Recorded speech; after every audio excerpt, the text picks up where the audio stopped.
नमस्कार दोस्तों, आज की डेट है 29 मार्च 2024। स्वागत है आपका आज के करंट अफेयर डिस्कशन में। टॉप न्यूज़ में क्या क्या आर्टिकल है, क्या क्या आपके पढ़ने लायक है, क्या क्या छोड़ने लायक है, वो देख लेते हैं। सबसे पहले यूएन से संबंधित एक आर्टिकल आया द हिंदू में।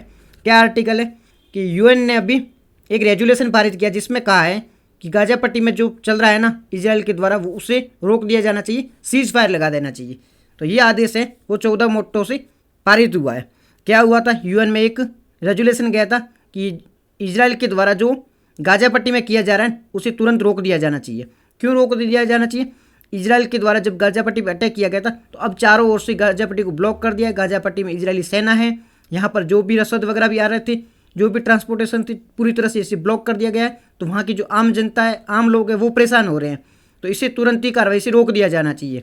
अब इसके पक्ष में जब वोटिंग हुई तो इसी पक्ष में 14 देशों ने इसका सपोर्ट किया, बाकी ने खिलाफ तो एक भी वोट इसके नहीं पड़ा है, और बाकी जो देश थे उन्होंने एक्सटेंड कर लिया है। यूएसए ने भी इसका सपोर्ट नहीं किया है। यूएसए ने ये बात करी है कि इसमें है ना हमास का जिक्र नहीं हुआ है, इसलिए हम इसे एक्सटेंड करते हैं, इसका सपोर्ट नहीं करेंगे। हमास का अगर जिक्र होता तो हम इसके पक्ष में भी वोट कर सकते थे, बट हम इसका सपोर्ट भी नहीं करेंगे और पक्ष में भी वोट नहीं करेंगे, ना खिलाफ करेंगे। तो यूएसए एक्सटेंड कर गया है। इजराइल इससे काफ़ी नाराज़ हुआ है यूएसए से, क्योंकि इजराइल को उम्मीद थी कि यूएसए इसमें इजराइल का सपोर्ट करेगा, बट यूएसए ने सपोर्ट नहीं किया है। तो इजराइल के जो प्रधानमंत्री है, इन्होंने अभी यूएस अपनी जाने वाली यात्राएं थी उसे कैंसिल कर दी है।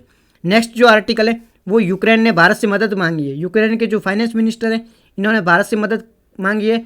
इनके अकॉर्डिंग भारत है वो इनकी मदद कर सकते हैं, और रूस और इजराइल के मध्य यूक्रेन के मध्य जो वॉर चल रही है उसमें भारत इनकी मदद कर सकता है। उस वॉर में शांति स्थापित करने में भारत आगे आ सकता है। तो ये हमारा दूसरा आर्टिकल था, इसे आप देख सकते हो, काफ़ी इंपॉर्टेंट आर्टिकल है, ये भी पढ़ने में काम। तो थोड़े बहुत पॉइंट है वो आपके मेंस में लिखने में काम आ जाएंगे कि भारत की अभी क्या स्थिति है वर्ल्ड लेवल पर। तीसरा जो आर्टिकल होगा वो न्यूज़ है एक पॉलिटिक्स से संबंधित कि धर्म का अभी किस धर्म के नाम पर किस प्रकार से कैंपेन चलाए जा रहे हैं। तो ये तो काम का है नहीं, क्योंकि इसमें पॉलिटिक्स ज़्यादा दे रखी है।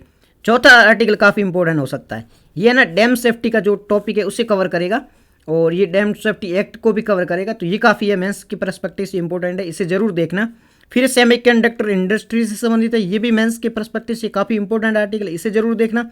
और नेक्स्ट है वो कश्मीरी स्टेक या हंगुल से संबंधित है, ये प्रीलिम के पर्सपेक्टिव से, इसे हम देखेंगे जरूर। नेक्स्ट होगा मॉस्को अटैक, या टेररिज्म से संबंधित आर्टिकल है, इसे जरूर देखना। हेपेटाइटिस बी से संबंधित डाउन टू अर्थ में भी एक आर्टिकल आया था जिसे हम कवर करेंगे, ये भी काफ़ी अच्छा आर्टिकल है, इसे जरूर देखेंगे। नेक्स्ट जो आर्टिकल होगा ये डिस्ट्रिक्ट इलेक्शन प्लान से संबंधित है, ये मेंस के पर्सपेक्टिव से काफ़ी इंपॉर्टेंट आर्टिकल है। जो मेंस के पर्सपेक्टिव से इंपॉर्टेंट आर्टिकल है ना, वो हमारे एडिटोरियल में कवर हो जाएंगे, और इस एडिटोरियल की पीडीएफ टेलीग्राम में मिल जाएंगी। और प्रीलिम के पर्सपेक्टिव से इंपॉर्टेंट है उसे हम अभी कवर कर लेंगे, तो इसकी पीडीएफ दोनों की आपको टेलीग्राम में मिल जाएगी, तो टेलीग्राम जरूर ज्वाइन कर लेना। तो चलिए डिस्कशन स्टार्ट करते हैं। पहला हमारा आर्टिकल है कश्मीरी स्टेक, जिसे बाहर सिंगा भी कहा जाता है, जिसे हंगुल भी कहा जाता है। तो इसके बारे में बात करें, ये कश्मीर की एंडेमिक स्पीसीज है। ये सेंट्रल एशियन रेड डियर की सब स्पीसीज है। कहाँ पर पाया जाता है? कश्मीर में पाया जाता है, हिमाचल प्रदेश में पाया जाता है। ज़्यादातर ये हाई विलेज में पाया जाता है और रिवराइन फॉरेस्ट में पाया जाता है। कश्मीर का ये स्टेट एनिमल भी है। IUCN के बारे में बात करें तो IUCN की कैटेगरी के अकॉर्डिंग ये क्रिटिकल इंडेंजर्ड में आता है। IUCN के अकॉर्डिंग ये क्रिटिकल इंडेंजर्ड कैटेगरी में आता है, साइड की अपेंडिक्स 1 में आता है। कहाँ पर पाया जाता है? हिमाचल प्रदेश, कश्मीर में। आप एक नेशनल पार्क का नाम याद रखना, दाचिंगम नेशनल पार्क है, वहाँ पर इसकी संख्या काफ़ी ज़्यादा देखने को मिलती है। ओवेरा उरू वाइल्ड लाइफ सेंचुरी, वहाँ पर भी देखने को मिलता है। तो कश्मीरी स्टेक से संबंधित क्या याद रखना? Kashmiri stag central Asian red deer की एक सब स्पीसीज है, कश्मीर की एंडेमिक है, कश्मीर का स्टेट एनिमल भी है। ये रिवराइन फॉरेस्ट में पाया जाता है, जम्मू कश्मीर हिमाचल प्रदेश में देखने को मिलता है, दाचिंगम नेशनल पार्क और ओवेरा उरू वाइल्ड लाइफ सेंचुरी में देखने को मिलता है। IUCN की क्रिटिकल इंडेंजर्ड कैटेगरी में आता है। और साइट की बात करें तो साइट की अपेंडिक्स 1 में आता है। अब हम प्रोजेक्ट हंगुल के बारे में भी देख लेते हैं। प्रोजेक्ट हंगुल के बारे में बात करें तो इसकी शुरुआत है ना कश्मीरी गवर्नमेंट के द्वारा की गई थी। इसकी शुरुआत 1970 में कश्मीर गवर्नमेंट के द्वारा की गई थी। कश्मीर गवर्नमेंट की इसमें हेल्प करी थी, wild life fund for nature ने इसकी हेल्प की थी। तो प्रोजेक्ट हंगुल कब स्टार्ट किया गया था? 1970 में, 1970 में इसे स्टार्ट किया गया था। किसने हेल्प की थी इसमें? कश्मीर गवर्नमेंट की इसमें हेल्प की थी। Wild life fund for nature है, उसने कश्मीर गवर्नमेंट की हेल्प की थी। बट ये प्रोजेक्ट है वो फेल हो गया। बहुत सारे रीजन थे इसके, सही से किया नहीं गया था, इम्प्लीमेंट नहीं किया गया था, और भी कई दिक्कतें थी, इसके कारण ये फेल हो चुका था। 2009 में इसे नए नाम से शुरुआत किया गया था 2009 में इसे एक नए नाम के साथ में इसे वापस लाया गया था, जिसका नया नाम था वो save Kashmiri red deer hangul, इसका ये नया नाम था। तो प्रोजेक्ट हंगुल 1970 में स्टार्ट किया गया था। कश्मीर गवर्नमेंट और wildlife fund for nature fail हो गया था। नया नाम क्या है? Save Kashmir red deer hangul, इसका नया नाम है। चलते हैं हमारे नेक्स्ट आर्टिकल की ओर। नेक्स्ट हमारा आर्टिकल है हेपेटाइटिस बी से संबंधित है। न्यूज़ में क्यों है ये इंपॉर्टेंट है नहीं, देख लेते हैं हेपेटाइटिस बी के बारे में। हेपेटाइटिस बी के बारे में बात करें तो इसका सबसे पहले देखेंगे कॉज, कारक क्या है, किसके कारण ये फैलता है। कारक है इसका वायरस है, वायरस का नाम क्या है? हेपेटाइटिस बी वायरस है, वो इसका कारण है। ठीक है, HBV हेपेटाइटिस बी वायरस वही इसका कारण है। वायरस यानी वायरल बीमारी वायरस से फैलती है, वायरस का नाम है हेपेटाइटिस बी वायरस है। किसको इम्पेक्ट करती है? ये इम्पेक्ट करती है लीवर को, यानी कि इसके कारण लीवर में इन्फेक्शन होता है। कारक तो देख लिया, कारक क्या? वायरस कारक है, वायरस का नाम है hepatitis B virus, HBV virus कहा जाता है। लीवर को इन्फेक्ट करता है या लीवर में इन्फेक्शन होता है। ट्रांसमिशन किसके कारण होता है, यानी फैलता कैसे है? सेक्सुअल, मतलब आप कांटेक्ट में आओगे वैसे फैलेगा। फिर बर्थ होता नहीं बच्चे का तो वहाँ से भी हो सकता है। ब्लड, एक दूसरे का ब्लड टच में आए उससे भी फैल सकता है। अगर कोई इंजेक्शन वगैरह जो इन्फेक्टेड पर्सन को दिया है वही इंजेक्शन किसी और को दोगे तो उससे भी फैल सकता है। तो ऐसे रीजन से, मतलब सेक्सुअल कॉन्टैक्ट से, बर्थ के दौरान ब्लड से, इन्फेक्शन से, फूड वगैरह जो ऐसा फूड है जो किसी और इंसान ने खाया जो इन्फेक्टेड था तो दूसरे को वैसे भी फैल सकता है। तो इस कारण से ये फैल सकता है। अब इसका बर्डन ग्लोबली कहाँ सबसे ज़्यादा देखा जाता है? ये अफ्रीकन रीजन में बहुत ही ज़्यादा देखा जाता है। ऐसी भी जो बीमारियाँ होती है ना, जो मतलब जो प्रदूषण के कारण फैलती है या इन्फेक्टेड जो भी वाटर वगैरह होता है ना, कंटामिनेट वाटर होता है उनके कारण फैलता है, वो ज़्यादातर अफ्रीकन कंट्री में ज़्यादा देखी जाती है कि वहाँ पर ये ज़्यादा स्वच्छता वगैरह चीज़ों का ध्यान रखा नहीं जाता है। काफ़ी गरीब कंट्रीज़ है तो वहाँ पर ज़्यादा देखा जाता है। ट्रीटमेंट, इसके लिए कोई ट्रीटमेंट है क्या? इसके लिए ट्रीटमेंट तो अवेलेबल है नहीं, ज़्यादातर देखभाल करने से ये ठीक हो जाता है। टाइप कौन कौन से होते हैं? टाइप इसके अलग अलग टाइप होते हैं, जैसे कि हेपेटाइटिस ए होता है, hepatitis C, hepatitis D, hepatitis E, अलग अलग टाइप का होता है। तो ए के बारे में बात करें, ये कहाँ लीवर में होता है। कौन से वायरस से होता है? ये होता है HA के द्वारा, यानी हेपेटाइटिस ए के द्वारा होता है। ये काफ़ी तीव्र होता है, जान भी चली जाती है इसमें। क्या क्या होता है सिम्टम? बुखार आना, सिर दर्द होना, पेट दर्द होना, ये सारा होता है हेपेटाइटिस ए में। सी में CHC द्वारा होता है, यानी हेपेटाइटिस सी द्वारा होता है। ये इन्फेक्शन वही जन्म से बर्थ के दौरान होता है, सेक्सुअल कंटेंट से होता है, तो ये होता है हेपेटाइटिस सी। डी के बारे में बात करें तो ये ब्लड से होता है, ये हेपेटाइटिस बी के साथ में हो जाता है। डी और बी है उस सेम तरीके से होते हैं। ई के बारे में बात करें, ये वाटर से होता है, तो ये सबसे अलग है। ये देखा था हमने कि जो भी उल्टी वगैरह इसमें होती है बट वो थोड़ा तीव्र होता है। और ई के बारे में बात करें, ये सबसे अलग होता है, ये वाटर से फैलता है, फूड से फैलता है, काफ़ी लंबे समय तक हो सकता है, इससे जान भी जा सकती है। तो ये देख लिए ACDBE, ये अलग अलग टाइप की हेपेटाइटिस के प्रकार होते हैं। ये हमारा आर्टिकल था हेपेटाइटिस बी से संबंधित। चलते हैं नेक्स्ट आर्टिकल की ओर। नेक्स्ट जो हमारा आर्टिकल है वो बहाई कम्युनिटी के बारे में। न्यूज़ में क्यों है? ईरान में है ना, अभी बहाई कम्युनिटी को काफ़ी ज़्यादा परेशान किया जा रहा है। क्यों किया जा रहा है वो तो रीज़न बाद में देखेंगे। चलो रीज़न के बारे में बात करें तो ईरान में क्या है, ईरान के अकॉर्डिंग ये जो बहाई कम्युनिटी है ना, ये इजराइल को सपोर्ट करती है, इजराइल से इनका वास्ता है, इसलिए इन्हें काफ़ी ज़्यादा परेशान किया जा रहा है। और ये भी कहा जा रहा है कि इनके मरने के बाद में जो कब्रें खोदी गई होती उनको भी तोड़ दिया जा रहा है। तो काफ़ी ज़्यादा इनको परेशानी झेलनी पड़ रही है, काफ़ी ज़्यादा समस्या को सामना करना पड़ रहा है। बहाई कम्युनिटी के बारे में बात करें तो ये एक न्यू मोनिस्टिक रिलीजन है, मतलब एक नया रिलीजन है, काफ़ी ज़्यादा पुराना नहीं है। काफ़ी रिलीजन देखो आप, मुस्लिम है, हिंदू है, ईसाई है, काफ़ी ये पुराना रिलीजन है, तो ये एक नया रिलीजन है। इसके आप ओरिजिन के बारे में देखोगे तो ये ओरिजिन 19वीं सेंचुरी 19वीं सेंचुरी में इसका ओरिजिन है, और इसका ओरिजिन ईरान में ही देखा जाता है। इसकी उत्पत्ति है जो ईरान से हुई है 19वीं सेंचुरी में, तो ये एक नया रिलीजन है। तो इनका एक धार्मिक या स्पिरिचुअल जो सेंटर है वो इजराइल में, इजराइल की एक सिटी है हाइफा सिटी, वहाँ पर इनका धार्मिक सेंटर है। तो इसीलिए जो ईरान है वो इनसे नफरत करता है। क्यों करता है? इनके जो धार्मिक पैलेस है वो है हाइफा सिटी इजराइल में, तो ये लोग इजराइल को ज़्यादा कनेक्ट पाते हैं, काफ़ी करीबी पाते हैं, इसलिए जो ईरान वाले लोग हैं वो इनसे नफरत करते हैं। ईरान के द्वारा इनको पहचाना भी नहीं गया है, इनको रिकॉग्नाइज भी नहीं किया गया है, काफ़ी इनसे दूरी भी बना के रखी गई है, इनको हरासमेंट भी किया जाता है। तो ये सब था हाइफा कम्युनिटी के बारे में, सॉरी बहाई कम्युनिटी के बारे में। हाइफा के बारे में बात करें, हाइफा एक इजराइल की सिटी है, ये एक पोर्ट सिटी है, ये इजराइल का मैप है, यहाँ पर है हाइफा सिटी। तो ये चीज़ याद रखना। बहाई कम्युनिटी कहाँ पर है? बहाई कम्युनिटी है ईरान में, ईरान का एक धर्म है, नया धर्म है, 19वीं सेंचुरी में आया है, काफ़ी परेशान किया है। इनकी धार्मिक जो सिटी है वो कहाँ पर है? हाइफा सिटी में। हाइफा सिटी कहाँ? इजराइल में, इजराइल की एक पोर्ट सिटी है। तो एक लोकेशन याद रखना, एक इस कम्युनिटी के बारे में याद रखना। नेक्स्ट बात करते हैं, हमारा नेक्स्ट जो आर्टिकल है वो minimum wage to living wage के बारे में। Minimum wage to living wage ये न्यूज़ में क्यों है? न्यूज़ में इसीलिए है कि इंडियन गवर्नमेंट के द्वारा कहा गया है कि 2025 तक है ना, मिनिमम वेज को लिविंग वेज में परिवर्तित कर दिया जाएगा या इसे लागू कर दिया जाएगा। और इसी के लिए इंडियन गवर्नमेंट के द्वारा ILO की हेल्प मांगी गई है। ILO से बोला गया है कि हमारी हेल्प करो, किस प्रकार से इसे लागू करना है, क्या क्या इसमें सुझाव दिया जा सकता है, किस प्रकार से कौन कौन से प्रावधान इसमें ऐड किए जा सकते हैं, इन सब के बारे में ILO की हेल्प मांगी, यानी कि टेक्निकल सहायता मांगी ILO की इंडियन गवर्नमेंट के द्वारा। तो बात करें मिनिमम वेज की। मिनिमम वेज क्या होता है? मिनिमम वेज में बात होती है रोटी कपड़ा मकान की, यानी कि एक इंसान को इतने पैसे दे दिए जाए काम के बदले में कि वो रोटी कपड़ा मकान खरीद सके। अगर 3 चीज़ें हैं तो उन 3 चीज़ों को अफोर्ड करने के लिए एक व्यक्ति को पैसे दे दो, यानी कि उसे मिनिमम वेज कहा जाता है। मिनिमम वेज में ज़्यादा जो होती है एजुकेशन के बारे में बात नहीं होती है, हेल्थ के बारे में बात नहीं होती है, तो लिविंग स्टैंडर्ड के बारे में बात होती नहीं है। बात करते हैं लिविंग वेज की, तो लिविंग वेज में हायर होता है, मिनिमम वेज से लिविंग वेज हायर होता है। इसमें रोटी कपड़ा मकान के अलावा भी बात होती है, इसमें हेल्थ पे फोकस किया जाता है, एजुकेशन पे फोकस किया जाता है, स्टैंडर्ड लाइफ स्टाइल पे फोकस किया जाता है। मिनिमम वेज यानी कि बहुत कम वेज, इतना वेज जिससे आपका घर का गुजारा हो सके, वो मिनिमम वेज होती है। और बात करें लिविंग वेज की, तो उसमें घर का गुजारा के अलावा आप अपनी ज़िंदगी अच्छे से व्यतीत कर सको। तो सिंपल टर्म में समझ लो, मिनिमम वेज यानी ऐसी वेज जिससे आपके घर का गुजारा चल सके, मतलब आप के थोड़ा बहुत काम कर सको, आपको एक्स्ट्रा लाइफ स्टाइल जीने की ज़रूरत नहीं है, नॉर्मल आप काम कर सको अपना घर का, वो होती है मिनिमम वेज। और लिविंग वेज की बात करें, आप मज़े कर सको, आपके अच्छे जो बच्चे हैं वो अच्छे तरह से पढ़ाई कर सके, साथ ही साथ में उनके हेल्थ के बाद ध्यान रखा जाए, ठीक है, आपकी लाइफ स्टाइल वो अच्छी हो, आपको अच्छा खाना मिले, अच्छा पानी मिले, इन सब चीज़ों पे फोकस किया जाता है लिविंग वेज में। तो ये दोनों में फ़र्क है।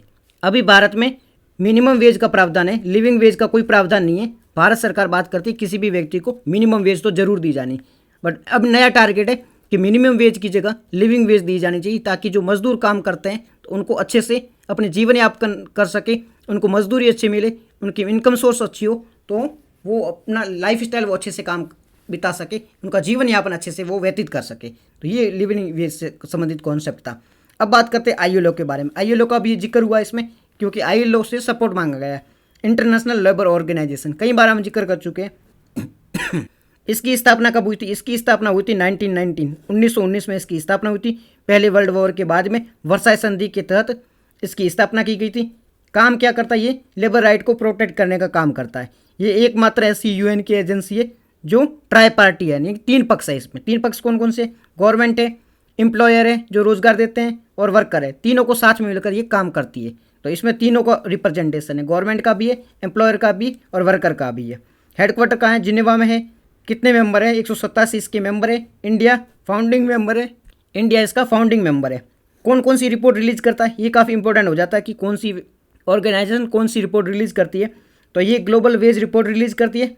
इसके अलावा ग्लोबल वर्क फॉर रिपोर्ट ये भी रिलीज करती है। तो 2 रिपोर्ट रिलीज करती है, ग्लोबल वेज रिपोर्ट और global world of work report. 2 report इसके द्वारा रिलीज की जाती है। अब चलते हैं हमारे नेक्स्ट आर्टिकल की ओर। नेक्स्ट जो हमारा आर्टिकल है IAU। IAU क्या है?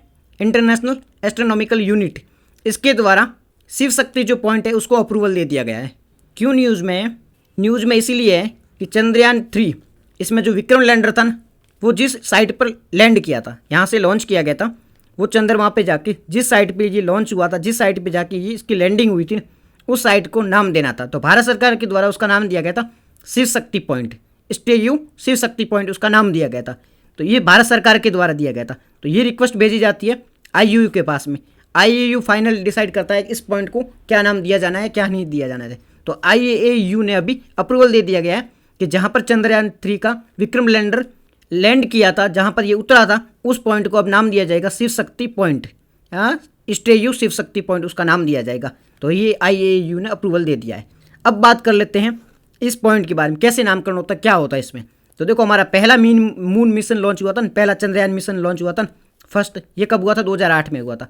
तब APJ अब्दुल कलाम आज़ाद थे, वो साइंटिस्ट भी थे, वो जिंदा भी थे और वो राष्ट्रपति भी थे। तो उन्होंने नामकरण दिया था, उन्होंने जवाहर पॉइंट नाम दिया था। पहला जो हमारा लॉन्च हुआ था मून मिशन, उसमें APJ अब्दुल कलाम के द्वारा नाम दिया गया था जवाहर पॉइंट। दूसरा लॉन्च हुआ था 2019 में। ये हार्ड लैंडिंग हुई थी, सक्सेस नहीं हो पाया था हमारा जो मून मिशन सेकंड था वो। तो वहाँ पर पॉइंट का नाम रखा गया था तिरंगा पॉइंट। पहला जवाहर पॉइंट, दूसरा तिरंगा पॉइंट, और तीसरा जो अभी लॉन्च हुआ था मून मिशन थर्ड, इस दौरान जो नाम रखा गया है वो शिव शक्ति पॉइंट रखा गया है। तो 3 चीज़ें याद रखना, पहला जवाहर पॉइंट 2008 में मून मिशन फर्स्ट था और एपीजे अब्दुल कलाम थे। एपीजे अब्दुल कलाम उस टाइम में जो नामकरण इनका रखा गया तो वो एपीजे अब्दुल कलाम थे। सेकंड मून मिशन के दौरान लॉन्च हुआ था, तिरंगा पॉइंट था मोदी जी के द्वारा 2019 में। थर्ड कौन सा शिव शक्ति पॉइंट है, चंद्रयान कौन सा मिशन था, थर्ड था, और किसने नाम रखा वो भी मोदी जी ने रखा है। ये तो हमने देख लिया मून मिशन से संबंधित। अब हम बात करते हैं इंटरनेशनल एस्ट्रोनॉमिकल यूनिट के बारे में बात करें तो इसकी स्थापना हुई थी 1919 में। हमने अभी देखा था ILO स्थापना कब हुई थी 1919 में। इंटरनेशनल एस्ट्रोनॉमिकल यूनिट इसकी स्थापना 1919 में। क्या काम करती है, एस्ट्रोनॉमी से संबंधित जो भी प्रोडक्ट हम लॉन्च करते हैं, जो भी स्पेस मिशन लॉन्च होते हैं, किस प्रकार से रिसर्च की जानी है, किस प्रकार स्पेस का एक्सप्लोरेशन होगा, कैसे स्पेस स्टेशन काम करेंगे, इनसे संबंधित कुछ भी डिसीजन लेना होता है, कोई नामकरण देता है, ये सारा काम IAU द्वारा किया जाता है। इसकी परमिशन लेनी होती है और इससे संबंधित जो भी डील करना होता है वो IAU ही डील करता है। स्थापना 1919 में हुई थी। रिसर्च करती है, एजुकेशन को प्रमोट करती है, हेल्प करती है, नामकरण करती है, मतलब नाम वाम देना होता है वो सारे काम करती है। मेंबर कितने, मेंबर 92 इसके मेंबर है। हेडक्वार्टर कहाँ है, पेरिस फ्रांस में इसका हेडक्वार्टर है। तो ये हमारा पूरा आर्टिकल था Shiv Shakti point on IAU के बारे में। चलते हैं हमारे नेक्स्ट आर्टिकल की ओर। नेक्स्ट जो हमारा आर्टिकल है रीयूजेबल लॉन्च व्हीकल के बारे में, RLV पुष्पक के बारे में। क्या है पुष्पक? पुष्पक एक रीयूजेबल लॉन्च व्हीकल है। पहले तो देख लेते हैं न्यूज़ में क्यों है। न्यूज़ में इसलिए है, इसरो ने अभी पुष्पक का सफल परीक्षण किया है। इसरो ने अभी जो पुष्पक है उसका सफल परीक्षण किया है, इसलिए न्यूज़ में है। अब हम देख लेते हैं पुष्पक क्या है, रीयूजेबल लॉन्चिंग व्हीकल क्या होता है और ये सफल परीक्षण हुआ कहाँ पर है। तो ये कहाँ पर हुआ है, ये कर्नाटक में किया गया है। पुष्पक जो था उसका सफल परीक्षण इसरो के द्वारा कर्नाटक में किया गया है। क्या किया गया है, इसमें क्या होता है, सबसे पहले बात करते हैं रीयूजेबल लॉन्च व्हीकल के बारे में, RLV के बारे में बात करें। हम कोई भी हमें स्पेस मिशन लॉन्च करना होता है तो एक लॉन्च व्हीकल होता है। ये व्हीकल क्या करता है, उसको लॉन्च करता है, वहाँ पर स्पेस में छोड़ता है, फिर नष्ट हो जाता है ये व्हीकल। तो अब इससे क्या होता है, जब भी हमें नया मिशन लॉन्च करना होता है तो एक नई ज़रूरत पड़ती है, किसकी, लॉन्चिंग व्हीकल की ज़रूरत पड़ती है। जब भी नया कोई मिशन लॉन्च करना है, कोई नया स्पेस रिसर्च के लिए कोई लॉन्च करना है तो हमें लॉन्चिंग व्हीकल की भी एक नई ज़रूरत पड़ती है। बार बार ऐसा होने से नुकसान ज़्यादा होता है, खर्चा होता है, रिसोर्सेस वेस्ट होते हैं, ठीक है। तो जो स्पेस में फालतू जो ऐसी चीज़ें होती है, जो स्पेस कचरा होता है उसकी मात्रा बढ़ती है, तो ये सब इसके दुष्परिणाम होते हैं, नुकसान होते हैं। अब इस सब को कम करने के लिए ऐसा एक व्हीकल हो जो लॉन्च करके आ जाए, वहाँ पे जो भी इसको भेजना था उपग्रह को वो लॉन्च कर दिया, सैटेलाइट को लॉन्च कर दिया और फिर वापस वो नीचे आ जाए। जैसे कि कोई बस से हमें अपने डेस्टिनेशन भी छोड़ी, फिर वापस आ गई, फिर किसी और को छोड़ा, फिर वापस आ गया। तो ऐसा कोई व्हीकल बनाया जा सकता है। तो हाँ, इसरो ने अभी ऐसा व्हीकल बनाया है जो जिस भी सैटेलाइट को लॉन्च करना होगा वो लॉन्च करके वापस अपने स्थान पे आ जाएगा, फिर दूसरा करना होगा तो वापस आएगा। इससे क्या, कॉस्ट में कमी आएगी और जो हमारा रिसोर्सेस हो वो वापस वेस्ट कम होंगे, मतलब रिसोर्सेस का दुरुपयोग कम होगा और इस स्पेस में जो कचरा है उसमें भी कमी आएगी। तो अभी जो लॉन्च किया गया है रीयूजेबल लॉन्चिंग व्हीकल जिसका नाम है पुष्पक, ये ऐसी कंडीशन में किया गया है। इसके 2 अभी एक्सपेरिमेंट हुए थे। पहला एक्सपेरिमेंट पहले हो चुका है 2-3 साल पहले, अभी दूसरा एक्सपेरिमेंट हुआ था। इसमें हर कंडीशन में, ऊपर कैसी कंडीशन होगी, स्पीड चेक करी गई थी, हाई स्पीड में चेक करो, फिर अचानक गिरता है तो नुकसान होता है कि नहीं होता है, कोई टकराता है तो नुकसान नहीं होता है कि नहीं होता है, ये सब सारी कंडीशन देखी गई थी। सारी कंडीशन देख के ही इसे टेस्टिंग की गई है। तो सारी टेस्टिंग में ये सफल पाया गया है। अब फाइनल तो इसे लॉन्च कब किया जाएगा वो तो बाद की बात है, लेकिन अभी तो देखा गया है कि इसने सारी कंडीशन है वो सर्वाइवल कर ली गई है। किसी भी कंडीशन में इसे रखा गया, सारी कंडीशन इसने सफलतापूर्वक पार कर ली है। अब इसमें ऑटोनोमस लैंडिंग भी करवाई गई थी। ऑटोनोमस फ्यूल कैपेसिटी कैसे की जाए, मतलब एक बार इसे लॉन्च कर दिया गया, वापस से रिफ्यूलिंग कैसी हो वो सारी भी चेक किया गया। तो ये रिफ्यूलिंग भी हो जाता है, ऑटोनोमस भी लैंड भी कर सकता है, ऑटोनोमस लॉन्च भी हो सकता है। तो ये सारी कैपेसिटी इसमें है। तो ये पूरा हमारा आर्टिकल था ना, ये व्हीकल लॉन्चिंग जो व्हीकल था इससे संबंधित था जिसका नाम था पुष्पक। पुष्पक से कैसे याद रखो, पुष्पक क्या है, तो पुष्पक एक विमान था रामायण के टाइम में, तो उसे कंसीडर करके रख दो कि ये लॉन्च करने का काम करेगा, उड़ाने का काम करेगा। तो ये पूरा आर्टिकल था पुष्पक से संबंधित। नेक्स्ट जो हमारा आर्टिकल है कोलेरा वैक्सीन से संबंधित है। न्यूज़ में क्यों है, इंटरनेशनल वैक्सीन इंस्टीट्यूट इसने अभी अनाउंस किया है कि हैदराबाद की एक कंपनी है जिसका नाम है फार्मा बायोलॉजिकल ई कंपनी है, इसने एक ट्रांसफ़र टेक्नोलॉजी, मतलब एक टेक्नोलॉजी ट्रांसफ़र करनी थी। तो इन्होंने एक सिंप्लीफाइड ओरल वैक्सीन बनाई है कोरोना की, जो कोलेरा इसकी वैक्सीन बनाई है, इसकी शुरुआत कर दी है। क्या न्यूज़ में था, हैदराबाद की एक कंपनी है जिसका नाम है हैदराबाद बायोलॉजिकल ई। इसने एक वैक्सीन बनाई है। वैक्सीन क्या है? Oral cholera vaccine. जो कोलेरा होता है ना, यानी हैजा कहा जाता है जिसे, इसकी एक वैक्सीन बनाई है जो कि ओरली मुंह से ली जाएगी। तो उसका अभी शुरुआत इसने कर दी है और इसमें टेक्नोलॉजी ट्रांसफ़र है वो भी शुरुआत स्टार्ट कर दी है। ये किसने कहा है? ये इंटरनेशनल वैक्सीन इंस्टीट्यूट ने कहा है। तो अब देख लेते हैं, ये तो न्यूज़ थी, अब हम देख लेते हैं इसके बारे में। तो ये जो कंपनी है ना हैदराबाद की, जिसका नाम है फार्मा बायोलॉजिकल ई कंपनी, इसने 2023 में इंटरनेशनल वैक्सीन इंस्टीट्यूट के साथ में एक संधि की थी, एक साइन किए थे, मतलब हस्ताक्षर किए थे एग्रीमेंट पर। तो इनके अकॉर्डिंग जो टेक्नोलॉजी है वो ट्रांसफ़र की जाएगी इंस्टीट्यूट ऑफ। तो इस एग्रीमेंट के तहत इस टेक्नोलॉजी को ट्रांसफ़र किया जाएगा इस इंस्टीट्यूट के थ्रू। इस कंपनी को, कौन सी कंपनी को? हैदराबाद की जो कंपनी है ना, इसको इंटरनेशनल वैक्सीन इंस्टीट्यूट से टेक्नोलॉजी को ट्रांसफ़र किया जाएगा। कोलेरा के बारे में बात करें, कोलेरा या हैजा कैसे होता है? ये एक बैक्टीरियल इन्फेक्शन है, यानी कि जीवाणु के द्वारा होता है। कहाँ पर ये इन्फेक्टेड करता है? ये हमारे जो स्मॉल इंस्टेटाइन है, यानी छोटी आंत, उसको प्रभावित करता है। कोलेरा एक बैक्टीरियल इन्फेक्शन है। किसको इन्फेक्ट करता है? ये स्मॉल इंस्टेटाइन है, यानी कि छोटी आंत है, इसको इन्फेक्ट करता है। वहाँ पर जाके घाव करता है, नुकसान करता है छोटी आंत में। इससे क्या होता है? डायरिया होता है। मतलब डायरिया का मतलब आपको पता ही होगा। तो इससे डायरिया होता है। क्या क्या चीज़ें याद रखी? एक तो ये बैक्टीरियल इन्फेक्शन है, यानी जीवाणु से होता है। छोटी आंत यानी स्मॉल इंस्टेटाइन को ये प्रभावित करता है, स्मॉल इंस्टेटाइन को ये प्रभावित करता है। डायरिया इससे होता है। और इसके कारक क्या है? किसके कारण ही फैलता है? तो फैलता है विब्रियो कोलेरा, उसके कारण ही फैलता है। वही वायरस का नाम है, सॉरी बैक्टीरिया का नाम है, विब्रियो कोलेरा बैक्टीरिया का नाम है। ट्रांसमिशन कैसे होता है? फूड के थ्रू होता है। जो प्रदूषित फूड होता है, कंटेनमेंट फूड होता है, वाटर होता है, उससे फैलता है। सीवेज वाटर, उससे फैलता है। और इसका ट्रीटमेंट क्या है? ORS, सिंपल ORS का घोल दो, ठीक हो जाता है। 5 साल के छोटे बच्चे उनको जिंक दे दो, उससे ये ठीक हो जाता है। WHO ने इस पर काफ़ी ज़्यादा प्रयास किया है कि इसे जल्द से जल्द ख़त्म कर लिया जाए। तो इसके लिए अलग अलग वैक्सीन भी WHO ने घोषित की है, जैसे डुक्रोल है, संचोल है, यूविचोल है। ये काफ़ी सारी वैक्सीन है, ये WHO ने इसके लिए परमिट की है।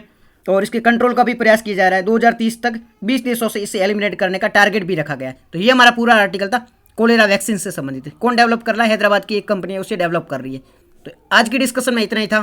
Thank you very much for discussion.